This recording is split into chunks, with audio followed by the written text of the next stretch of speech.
Radio Televizioni Shqiptar po përballet me një situatë të rënduar financiare. Një faturë e kripur, prej gati 8 milion eurosh, apo 766 milion lekësh, është krijuar nga proceset gjyqësore apo kontratat e papaguara ndaj të tretëve.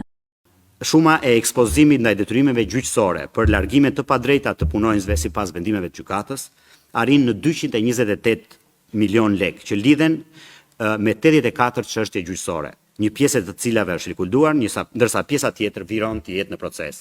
Përveç këtyre, mbi buxhetin e RTS-s rëndojnë edhe rreth 160 milion lekë të tjera të krijuara nga vendime gjyqësore për çështje të tjera administrative.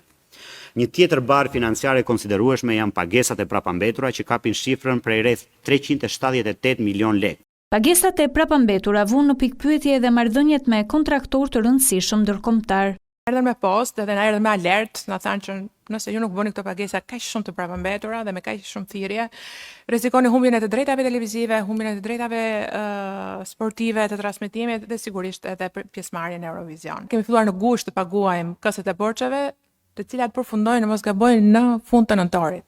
Sipas Petrit Becit, antar i Këshillit Drejtues dhe dikur ish drejtori i Radio Televizionit Shqiptar, kriza ka nisur vite më parë.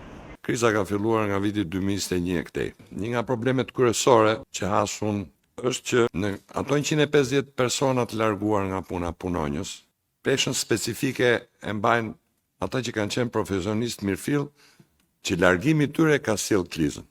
Auditimi i brendshëm është ende në proces, ndërkohë që drejtori i auditit vuri në duke mungesën e një strukture funksionale dhe të një rregulloreje të brendshme, ndërsa niveli menaxhimit të riskut cilësohet i pakënaqshëm. Ka qenë një strukturë inaktive me 2 veta pa drejtues për një kohë të gjatë. Dhe 2 specialistët e auditimit që janë aty janë të profesionit jurist, pa eksperiencën e duhur, pa provojën e duhur. Nuk mjaftojnë këto problematika, por Radio Televizionit Shqiptar i nevojiten para edhe për arkivin, që është dëmtuar seriozisht, apo dhe rinovimin e teknologjisë. Faza e parë është të kuptojmë sa kemi dhe si e kemi në gjendje këtë arkiv, më pas si mund ta konservojmë, si mund ta ruajmë sa më shpejt, sepse ndërkohë që marrim kohë për digitalizimin, ajo mund të degradohet çdo ditë.